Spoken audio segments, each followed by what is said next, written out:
Finally, I can't wait until I can say finally.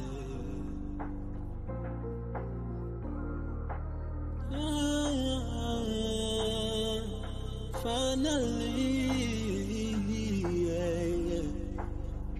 I'm seeing in my life what I really been missing. Had a gap in my life, then I close up the distance. You showing love from above, they too low, they won't get it. Some will use and abuse you, break your bed just to feel it. We live and we learn from our turn, straighten out like a perm. Trying to please all these men, have you loose as a worm. Can't be soft to the wicked when he's counting his stern. I'm on the ground, put this word inside my mind. If you look at you will find it, y'all.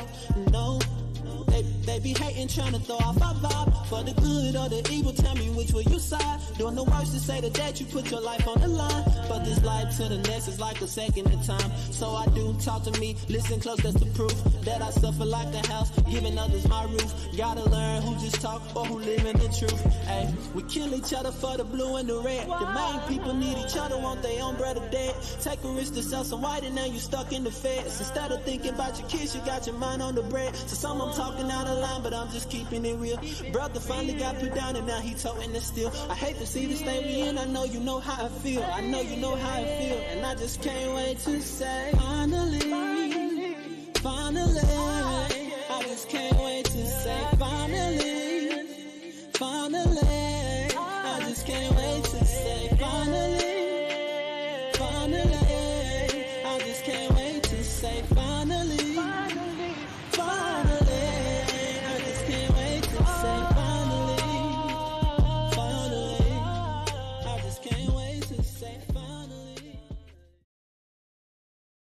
All right, shalom, Most High in Christ, bless to everybody that's tuning in.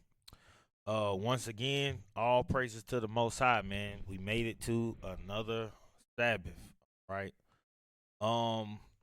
Tonight's topic is the destruction of Nicanor. All right.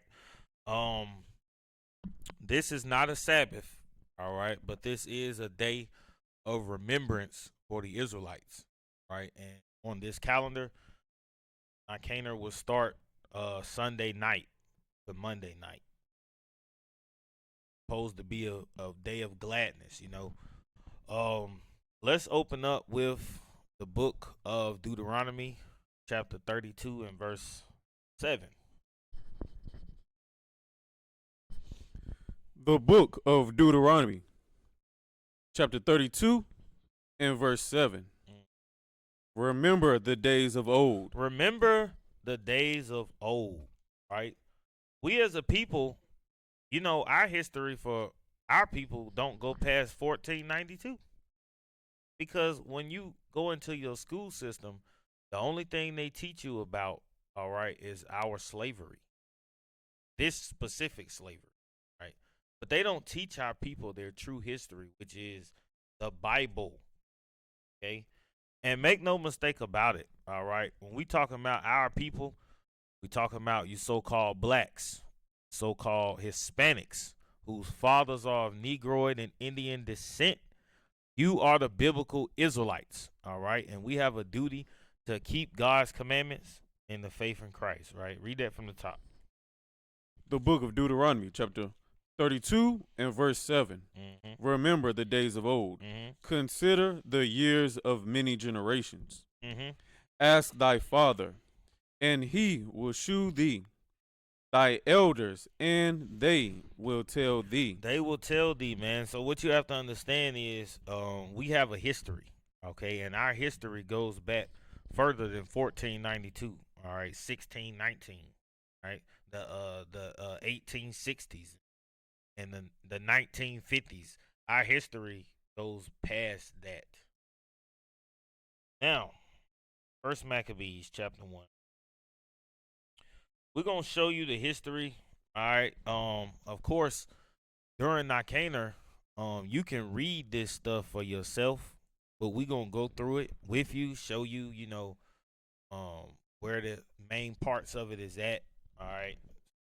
Get a brief understanding. First Maccabees 1 and 11.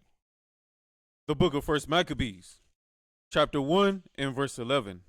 In those days went there out of Israel wicked men. In those days, okay, what is this? This is during, all right, the Greek captivity.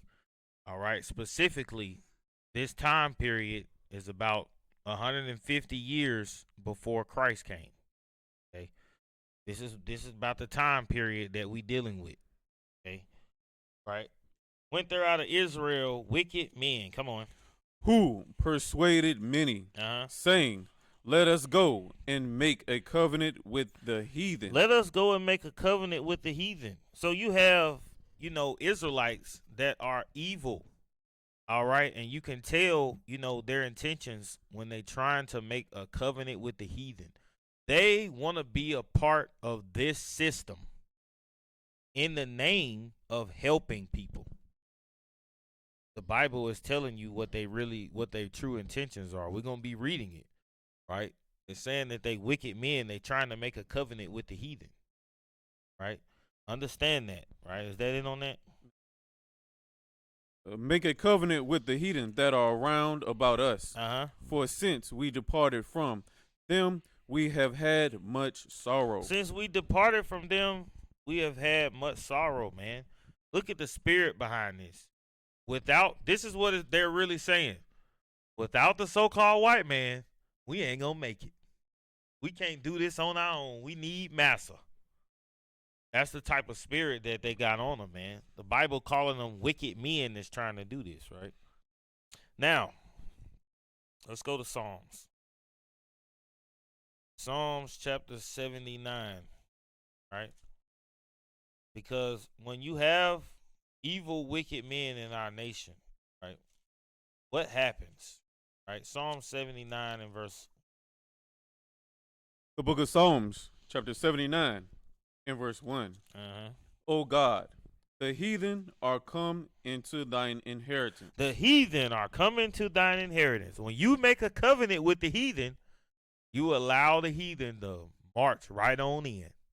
When you make a covenant with the heathen, that means our people are intermingling with them. Okay, they coming in the midst of the congregation because this is their heart. This is the heathen's heart desire to enter into our congregation, to sit amongst the saints of the Most High, man. Right? You read this throughout the scriptures, right? Come on. The holy temple have they defiled. Thy holy temple have they defiled, man. And what is truly the Lord's temple? Us, the Israelites. Know ye not that ye are the temple of God? Right? When you make a covenant, when you accept the heathen in, all right, they destroy our people. This is the point. All throughout the scriptures, you see the interracial marriage. As a result of that, we're being destroyed. Right? When you intermingle with them, you bring in idolatry. We're being destroyed because of that. Right? Understand that. Come on.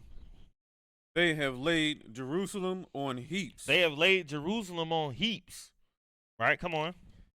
The dead bodies of thy servants have they given to be meat unto the fowls of the heaven. The flesh of thy saints unto the beasts of the earth. The flesh of thy saints to the beasts of the earth, man. When you see our people being killed, understand why that's happening. It's your job to be a watchman. It's your job to understand what's going on in the world. When you see our people being killed, understand it's a result of us intermingling with the heathen. This is why we were supposed to separate ourselves. And we're going to be doing a class coming up called Abhorring the Edomite. Because our people tend to use that scripture a lot and don't have no understanding of the laws that we had.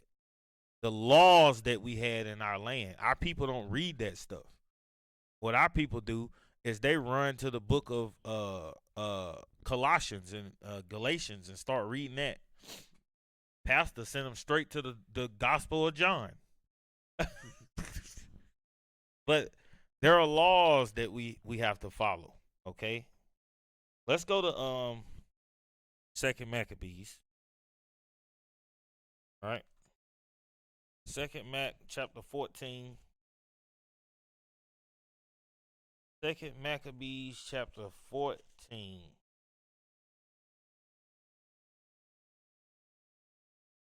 The book of 2nd Maccabees, chapter 14 and verse 3. Uh-huh. Now one Alcimus, Alcimus. Uh-huh. who had been high priest and had defiled himself willfully in the times of their mingling with the Gentiles. In the time of their mingling with the Gentiles. Come on.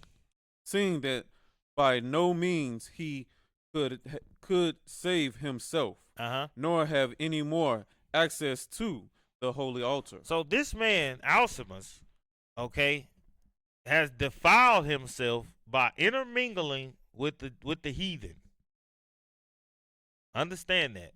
This is 150 years before the Christ, man. Why is it even talking about intermingling with the heathen if we can do that? Come on.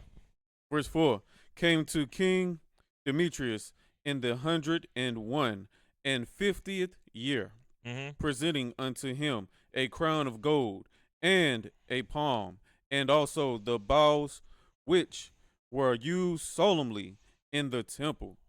And so that day he held his peace. So understand, the time of you got Demetrius, all right, him coming in. Demetrius is the son, he's an Edomite, okay? He's the son of Seleucus. All right. Understand what's going on though, right? We're gonna get into it. Come on.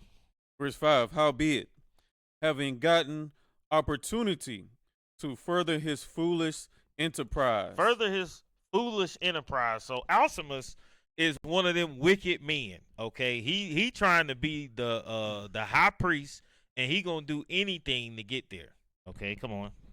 And being called into council by Demetrius, and asked how the Jews stood affected and what they intended, he answered thereunto. So when you make a covenant with the heathen, okay, he trying to join himself to Demetrius so he can be put in that position by the king. Right? Come on. Verse 6, those are the Jews that be called Assyrians. Assyrians, yeah. Assyrians, these are what we know of as the Pharisees. This is the thing about our history. When our people jump into the New Testament and they start reading things, they don't really know the history behind it. So they be stumped. This is why our people believe all the Pharisees are evil. Because they don't know nothing about our history. They don't know where the Pharisees come from. They don't know nothing. They just think, when they see that word scribes and Pharisees, they like, oh, all them wicked. What about Baruch, the book of Baruch? What about the scribes that, wrote parts of the Bible? What about Paul? Paul was a Pharisee. Our people don't think about that, man. So you got Alcimus here. The king asking him what's going on. Alcimus telling him, certain things that's happening within our nation. He being that wicked man, right? Come on. Whose captain is Judas Maccabeus. Judas Maccabeus, right? We went over Judas and his brethren in during Maccabean week, right? Come on.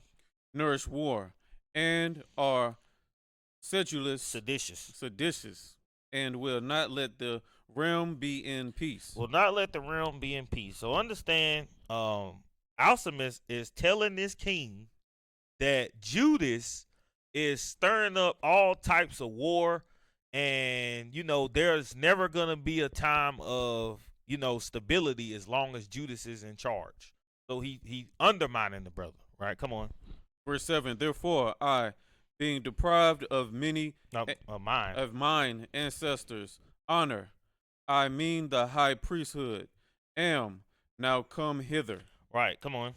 First, verily, for the unfeigned care I have of things pertaining to the king. He's sucking up to him right now. Right, come on. And secondly, even for that I intend the good of mine own countrymen. For all our nation is in no small misery through the unadvised dealing of them aforesaid. So this brother, he done came before the king and told the king, Judas is not worthy, all right, to be leading, all right. He's gonna rise up against you. He's gonna start a war with you, and he need to be taken down, right? Come on. Wherefore, O king, seeing thou knowest all these things, be careful for the country and our nation, This evil man talking about our nation. Come on. which is pressed on every side, according to the clemency that thou readily shewest unto all. So the brother sucking up, man. Clemency is talking about mercy. Okay, so he's calling the king merciful. He's sucking up to the king. He telling him, you a great guy and all this good stuff. When really he just trying to be in a position of power, and he's throwing under the bus all these righteous men. Hey, come on. For as long as Judas liveth, it is not possible that the state should be quiet. This was no sooner spoken of him, but others of the king's friends, being maliciously set against Judas, did more incense Demetrius, and forthwith calling Nicanor, who had been master of the elephants, and making him governor over Judea, he sent him forth. So now, because of what Alcimus done, him being that evil, wicked man, right? Demetrius has now called forth Nicanor, okay? And Nicanor is being called forth to kill Israelites. That was his job. All right. This is an Edomite. He's a Macedonian, right? Come on. Verse 13, commending him to slay Judas and to scatter them that were with him, and to make Alcimus high priest of the great temple.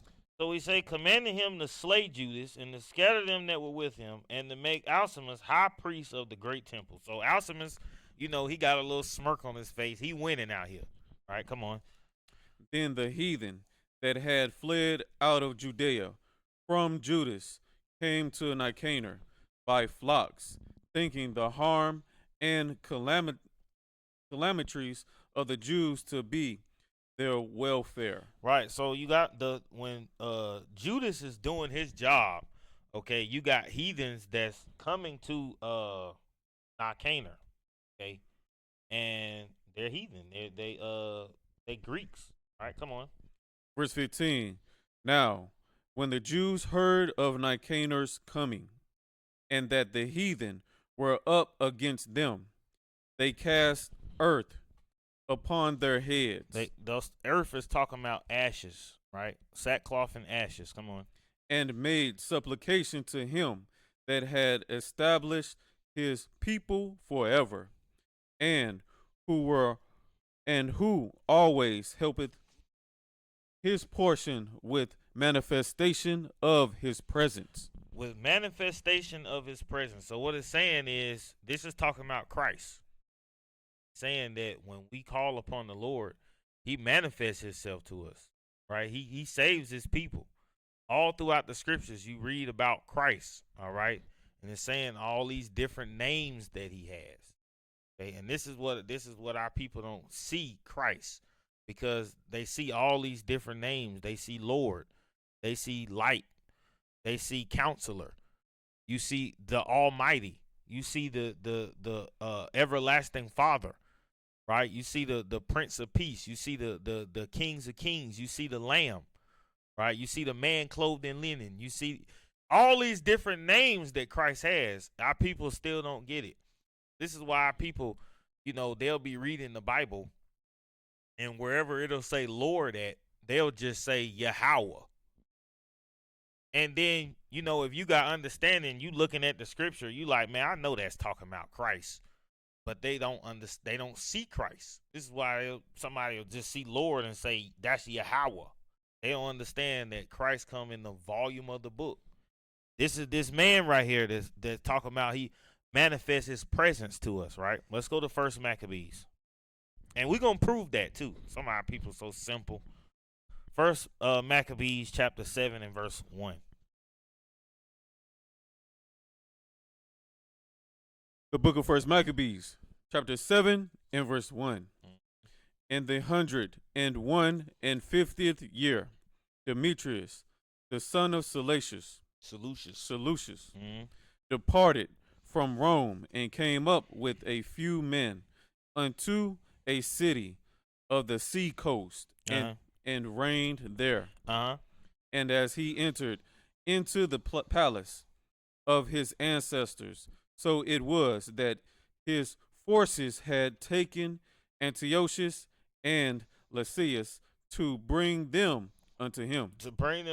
So understand that Antiochus took the kingdom from Seleucus, his father.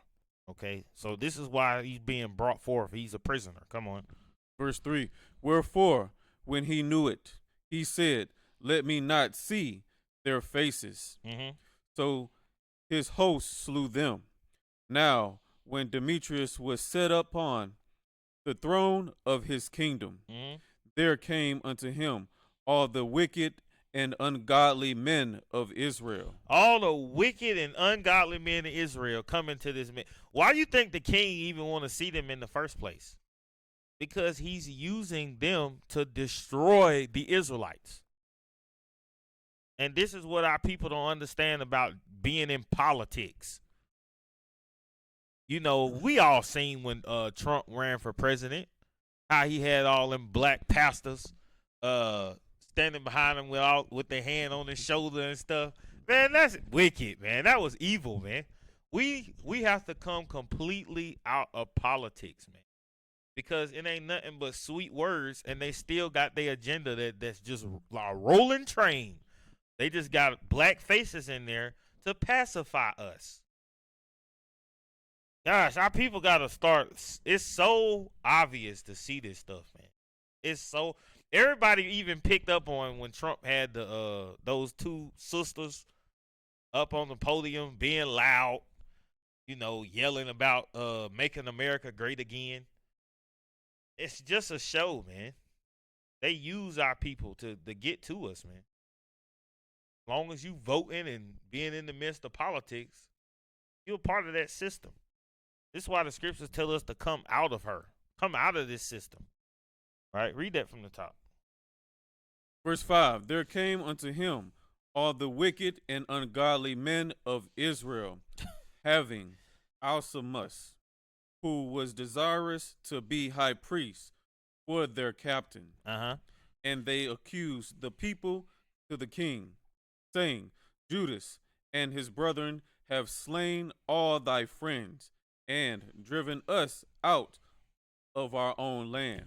Now therefore send some man whom thou trustest, and let him go and see what havoc he hath made among us and in the king's land, and let him punish them with all them that aid them. So here come these wicked men to the king, talking about, you know, Judas, you know, Judas killing them, and he doing this and he doing that. You know, in all actuality, what Judas is doing is he's trying to establish Israel as the power. But, you know, what we have ungodly men that need Whitey, all right, and need this system and don't understand these principles, right? Come on. Verse 8. Then the king chose Zacchaeus, a friend of the king, who ruled beyond the flood, and was a great man in the kingdom, and faithful to the king. And him he sent with the wicked Alcimus. So the king appointed a captain with soldiers, all right, to go with Alcimus to destroy our people. Alcimus want power. He using the king Esau to do it. Come on. Whom he made high priest, and commanded that he should take vengeance of the children of Israel. He put a crown on this man's head, Alcimus, and gave him a commandment to kill his own people and be evil to his own people. Come on. Verse 10. So they departed and came with a great power into the land of Judea, where they sent messengers to Judas and his brethren with peaceable words deceitfully. Peaceable words deceitfully, man. We might have to hit this on the a boring Edomite, man. This is all a part of that, man. His words was smoother than butter, but war was in his heart. It was, what it say? No, it say his let's go there real quick. We gotta get it right. Psalms 55. Let's go there. Psalms 55. 21. I got First Maccabees highlighted. The verse of Psalm, the book of Psalms, chapter 55 and verse 21. The words of his mouth were smoother than butter, but war was in his heart. His words were softer than oil, yet were they drawn swords. Yet his words were softer than oil, yet were they drawn swords, man. This is the way of this man kingdom, man. And then we got this brother Alcimus being down with Esau and using his customs. This just remind me straight up, man, of that brother that you see in the politics, and you can't, you hear him talk. What's your boy name? Ben Carson. That's a prime example right there, man. Our people got to understand what's going on, man. The heathen is just using us, right? First Maccabees chapter 7.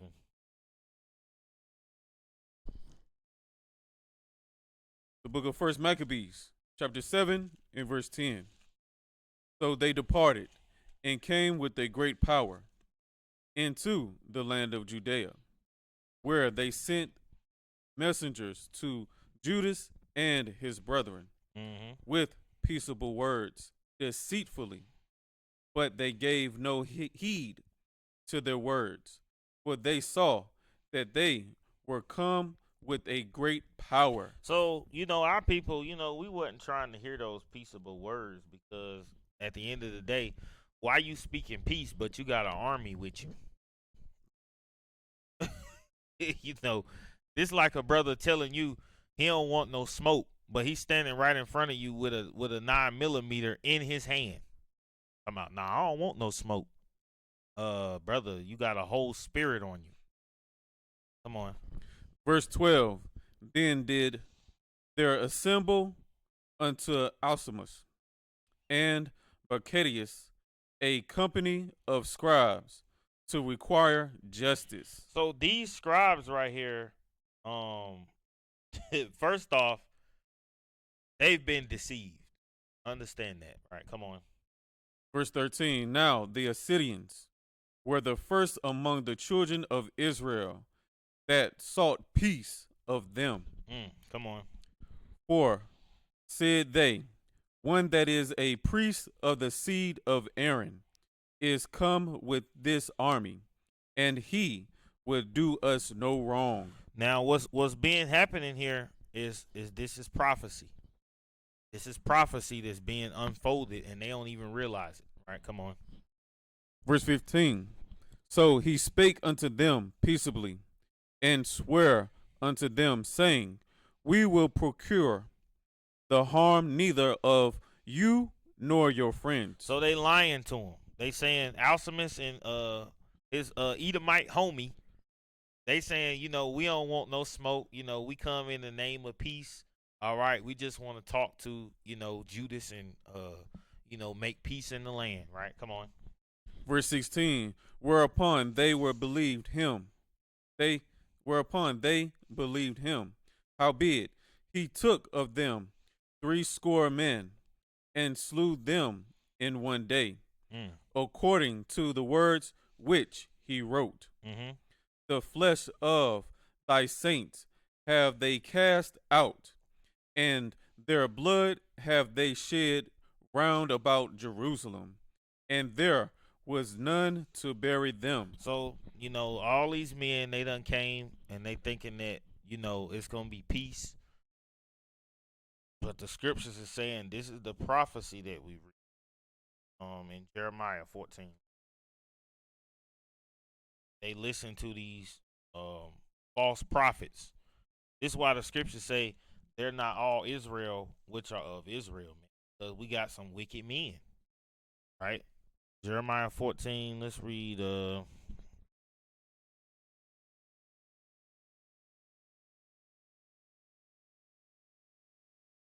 let's read 15. 14, 15. The book of Jeremiah, chapter 14, and verse 15. Uh-huh. Therefore, thus saith the Lord concerning the prophets that prophesy in my name, Uh-huh. and I sent them not.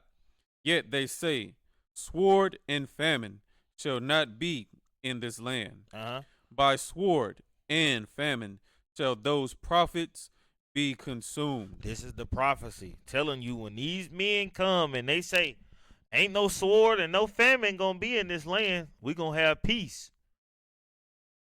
Sword and famine is definitely coming. And our people didn't take heed to this. They didn't listen. All right, come on.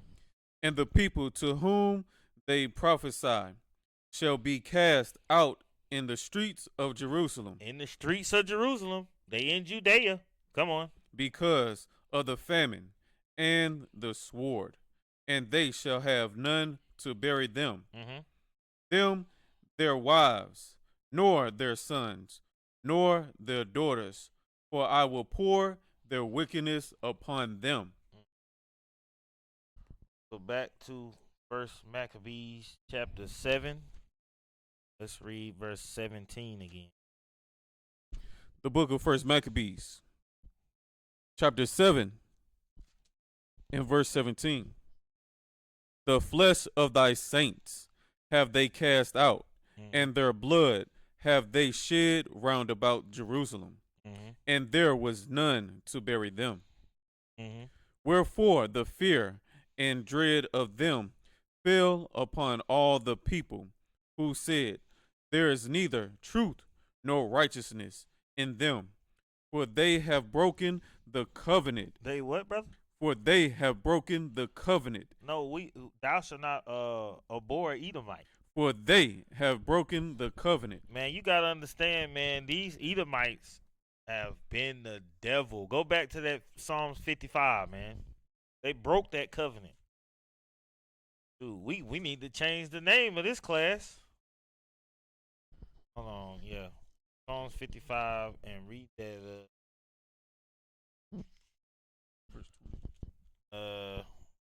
yeah. The book of Psalms, chapter 55 and verse 20. He had put forth his hands against such as be at peace with him. He had broken his covenant, man. Broken that covenant, man. This is why our people got to understand that law ain't no more law of the stranger, man. They broke that covenant. And then when you look at those laws, they not equal to us. They will never equal. The Lord has a chosen people. So suck it up and accept the Bible as it is, man. Thus saith the Lord. Thus saith the Holy Bible. Right? Let's go back to 2nd Maccabees.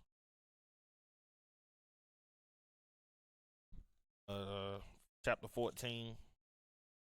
2nd Maccabees chapter 14, and let's read verse 18. Book of 2nd Maccabees, chapter 14, and verse 18. Nevertheless, Nicanor, hearing of the manliness of them that were with Judas, and the courageousness that they had to fight for their country, durst not try the matter by the sword. So understand what's going on, man. All right, it's telling you how manly our people was, how manly we stood up and we fought against these Edomites. And you have to understand there was a war that's taking place. Okay? There was a war between Nicanor, all right, and between Judas. Okay? There's a war that's going on. You have to read this stuff for yourself, man. Let's jump down to verse 37. The book of Second Maccabees, chapter 14 and verse 37. Uh-huh. Now was there accused unto Nicanor one Razes, Uh-huh. one of the elders of Jerusalem. Razes, one of the elders of Jerusalem. This a righteous brother right here, man. This is a righteous brother, all right, that Nicanor done took captive. Right? Come on. A lover of his countrymen. Uh-huh. And a man of very good report. He was a righteous brother. Come on. One for his kindness was called a father of the Jews. Uh-huh. For in the former times, when they mingled not themselves with the Gentiles, Uh-huh. he had been accused of Judaism. He had been accused of Judaism, man. This is a false doctrine. Judaism is a false doctrine, man. Right? This is a righteous brother that's being accused of wickedness. Judaism. Right? Come on. And did boldly jeopard his body and life with all vehemency for the religion of the Jews. The religion of the Jews is charity. Okay, come on. So Nicanor, willing to declare the hate that he bare unto the Jews, sent above 500 men of war to take him. Uh-huh. For he thought, by taking him, to do the Jews much hurt. So he thought that if he would get this brother, then it would do our people much hurt, man. This is very evil what he got going on, man. No, the scripture tell you, touch not my anointing. All right, come on. Verse 41. Now, when the multitude would have taken the tower and violently broken into the outer door and bade that fire should be brought to burn it, he, being ready to be taken on every side, fell upon his sword. So the brother is in this tower, and he know that, you know, these Edomites is coming to get him, man. So what he done was he would rather fall on his own sword and kill himself than to be taken by these men. And you know, you got some brothers that believe that if you commit suicide, you don't get the kingdom of heaven. You telling me this brother ain't gonna get the kingdom, bro? They say he had a good report. This is a righteous brother. He an elder in Jerusalem. The people called him a father figure. He fell on his sword. Come on. Verse 42. Choosing rather to die manfully than to come into the hands of the wicked. This brother would rather die manfully, man.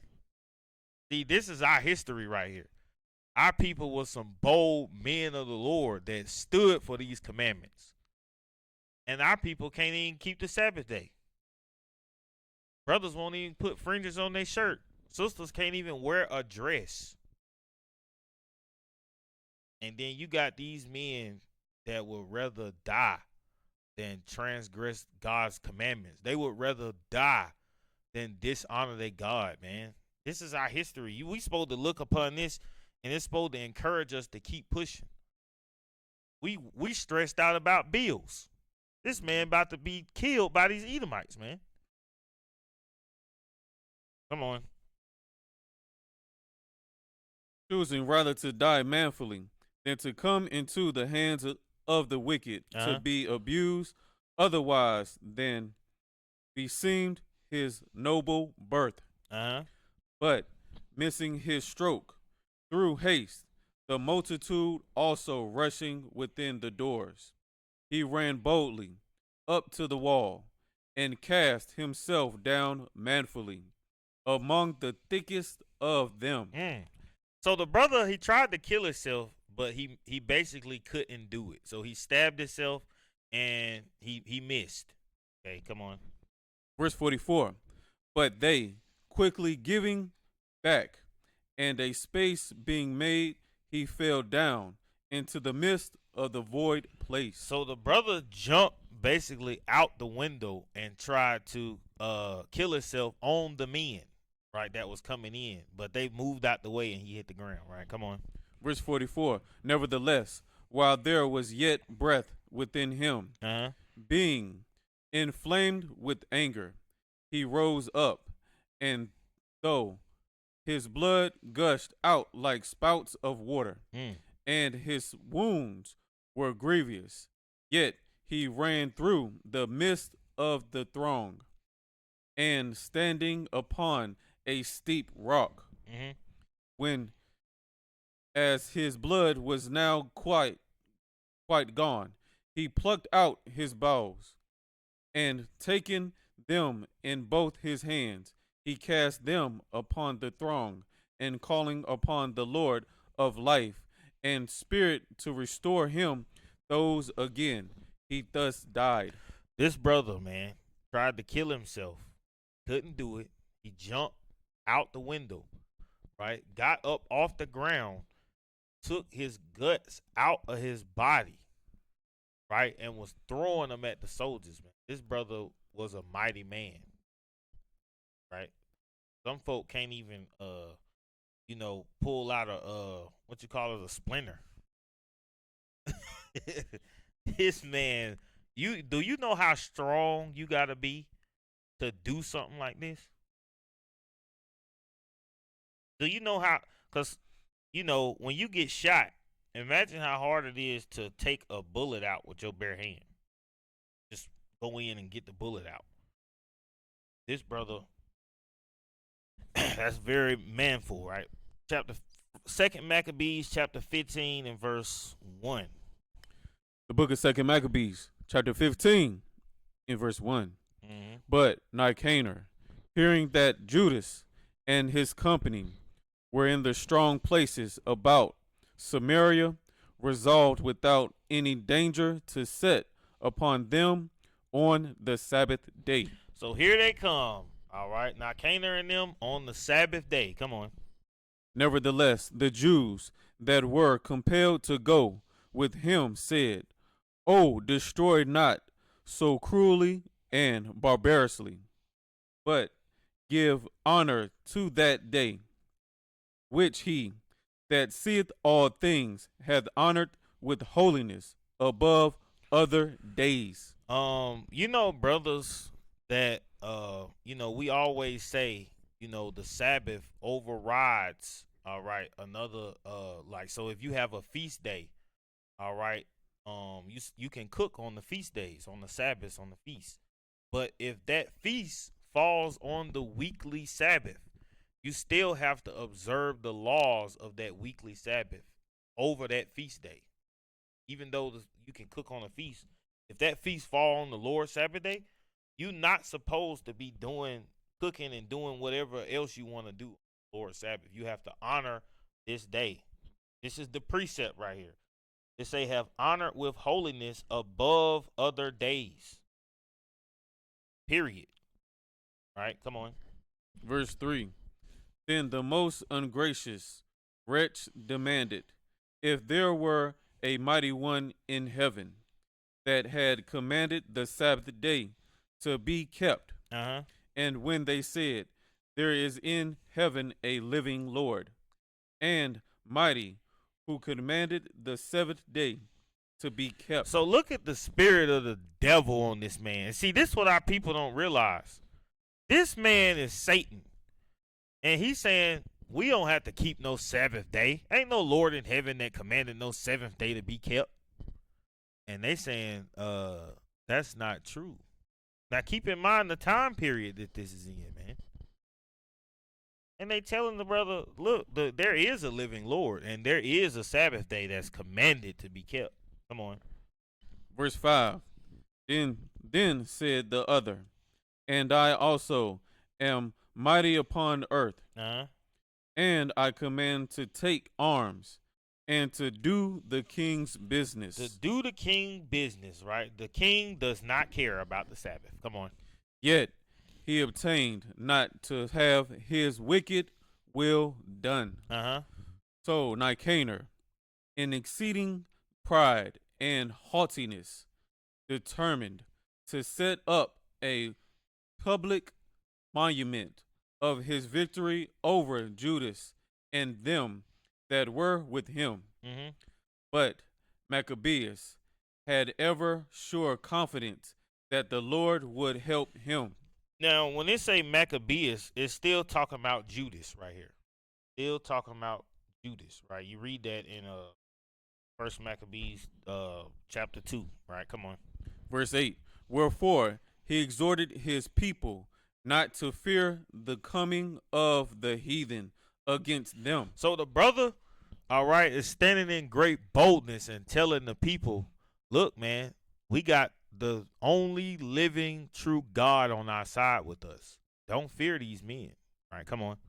But to remember the help which in former times they had received from heaven. Remember, ask thy father and he will tell thee. All right, come on.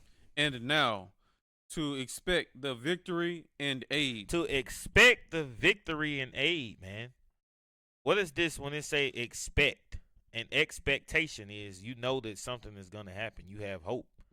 The only way you know this is through the scriptures. This is prophecy, right? But it's in the book of Maccabees where folks say there was not a prophet. Read. Which should come unto them from the Almighty. Which should come unto them from the Almighty, man. Come on. Verse 9.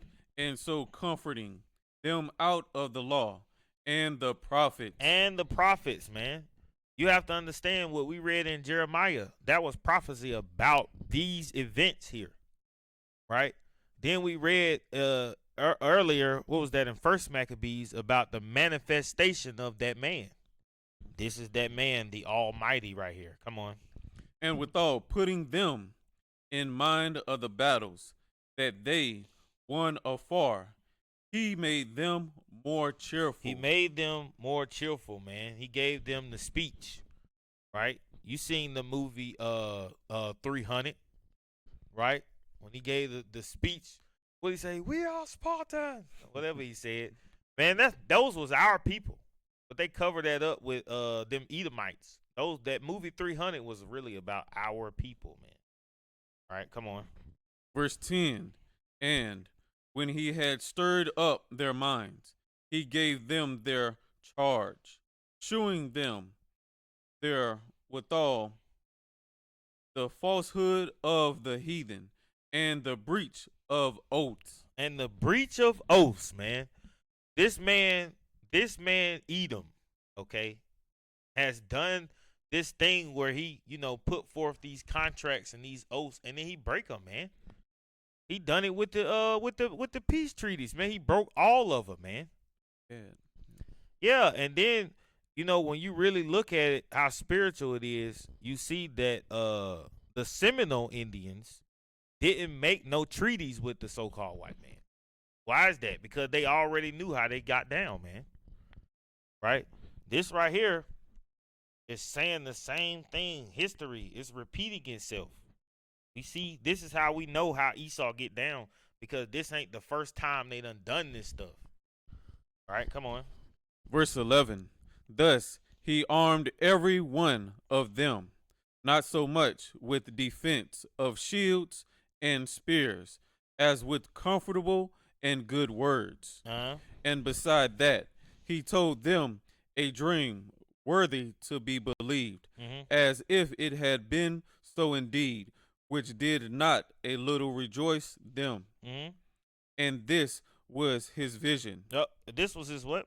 And this was his vision. You can't make this stuff up, man. Why are people going around saying we didn't have prophets in the time of the Maccabees, man? What is that right there? And this was his vision. Come on. That Onias, who had been high priest, a virtuous and a good man, reverend in conversation, gentle in condition, well spoken also, and exercised from a child in all points of virtue, holding up his hands, prayed for the whole body of the Jews. Prayed for the whole body of the Jews, man. It's the body of the Jews. Keep that in mind when you hear the body of Christ. They're Israelites. Come on. This done in like manner, there appeared a man with gray hairs. There appeared a man with gray hairs, man. This is that hair like lamb's wool. Come on. And exceeding glorious. And exceeding glorious. See, this is what we be trying to tell our people when they start talking about Revelation chapter 1. And they'll be like, oh, it's talking about his face and skin and everything else was completely white. And you like trying to get them to see, first off, you don't know the Bible. There are other manifestations of Christ where he appeared and it's describing him. You can't ignore these things, man. It say a man with gray hairs, man. Come on. A man with gray hairs and exceeding glorious, who was of a wonderful and excellent majesty. You looked upon this man and you could tell he was royalty. Okay, he had this luxurious gray hair, the hair on his head, hair on his beard, man. Come on. Verse 14, then Onias answered, saying, this is a lover of the brethren. This is a lover of the brethren. This man has put forth the perfect example of charity, righteousness, right? Come on. Who prayeth much for the people and for the holy city, to wit, Jeremiah, the prophet of God. Now, Ananias is calling this man, he think that this is Jeremiah. All right, let's go to Matthew 16 real quick. This man think that he looking at Jeremiah the prophet. And why is he doing that? Because of the prophecies in the book of Jeremiah. This is how people don't think about this. We at wrong way. Yeah, Matthew chapter 16. Let's read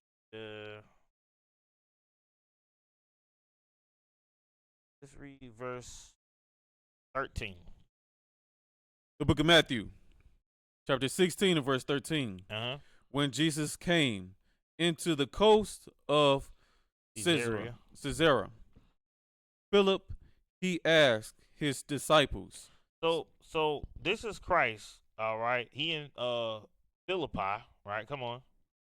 He asked his disciples, saying, whom do men say that I, the Son of Man, am? So he asking his brother, who do the people say that I am? Come on. And they said, some say that thou art John the Baptist. Some people are saying that you John the Baptist. Come on. Some Elijah. And others Jeremiah. So the people was looking at Christ and they thought that he was Jeremiah. Let's go back to Maccabees. 2nd Maccabees 15:14. Read verse 15. Verse 15. The book of 2nd Maccabees, chapter 15 and verse 15.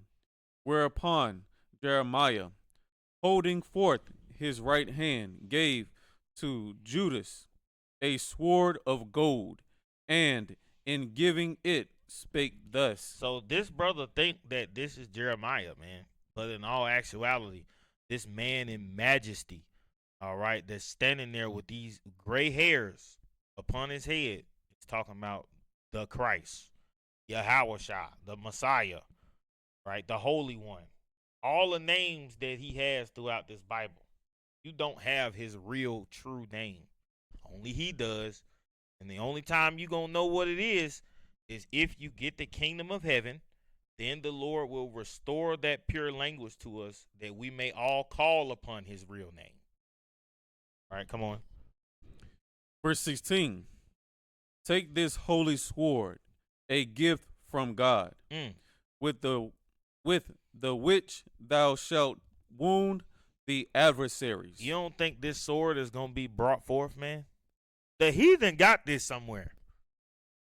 Understand that. They got all our gold and riches and everything else they done stole from our people. They have to bring all that stuff back to Jerusalem, man. Come on.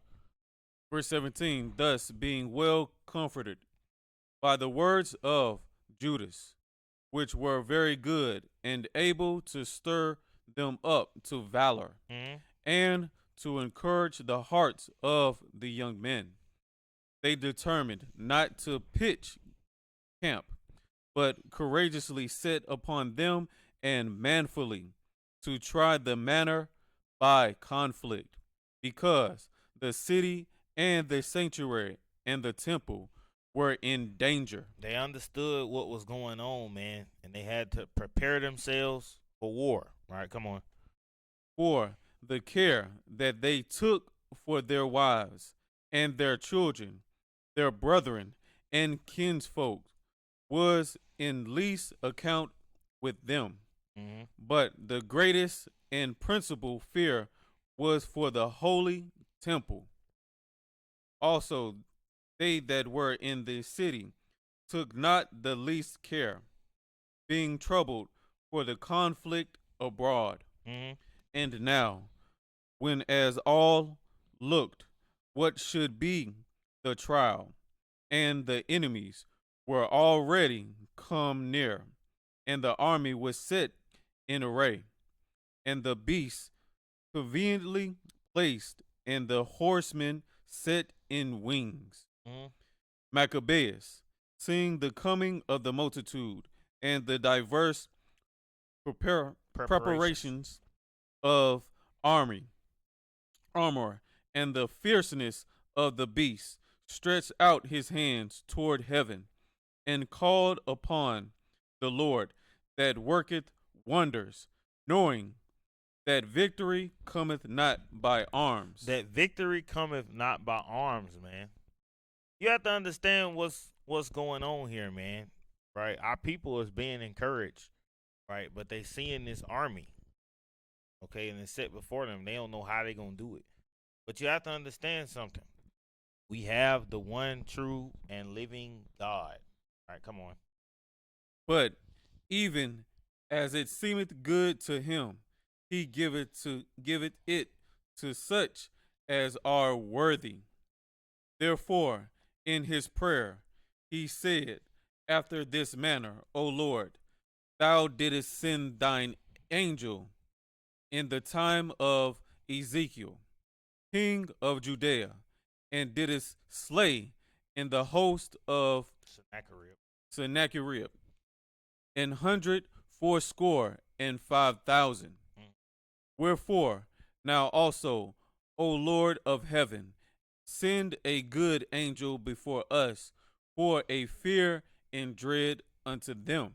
So another thing too, man, when you look at like you got what's that, the book of Enoch, and Jasher and all, do you know those books actually say that the Lord never sent forth an angel for us? And our people actually subscribe to that mess when we literally reading right here, right? In verse 23, right? Come on, read verse 24. Verse 24. And through the might of thine army, let those be stricken with terror that come against thy holy people to blaspheme. And he ended thus. Man, we have to pray against these folk, man. Our enemies, man. Come on. Then Nicanor and they that were with him came forward with trumpets and songs. But Judas and his company encountered the enemies with invocation and prayer. So these men is fighting, and they doing it in the spirit, man. All right, come on. Verse 27. So that fighting with their hands and praying unto God with their hearts, they slew no less than 35,000 men. For through the appearance of God, they were greatly cheered. Through the appearance of God, they were greatly cheered, man. That angel was right there watching over them, man.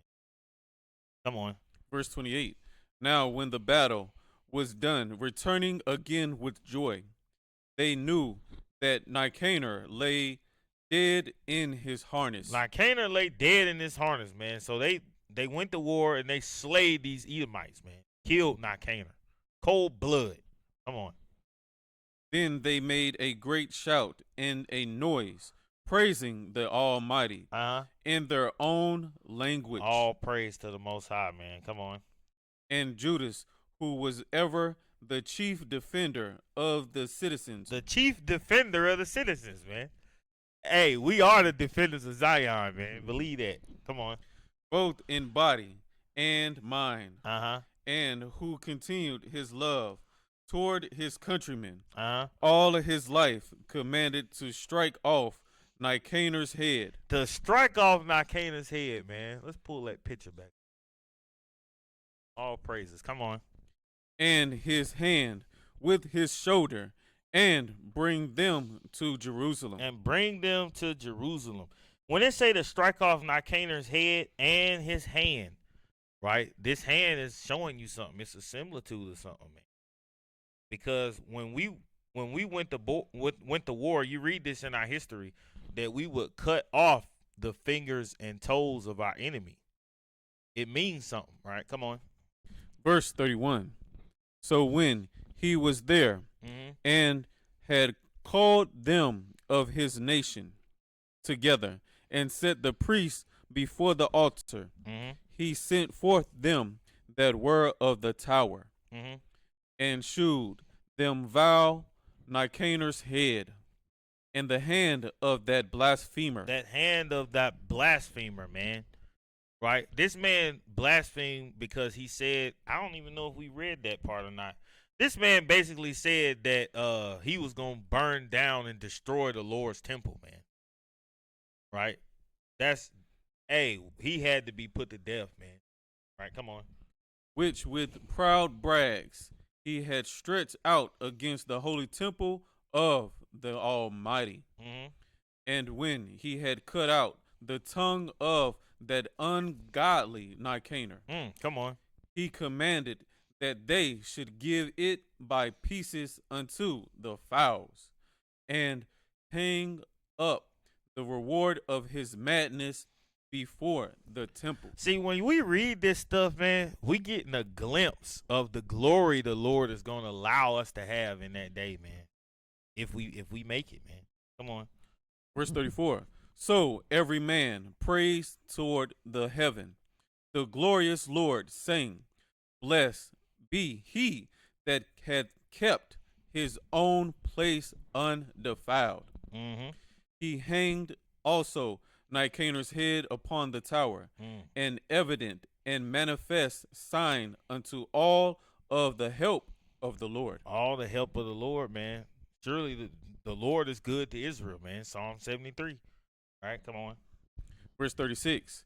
And they ordained all with a common decree, in no case to let that day pass without solemnity,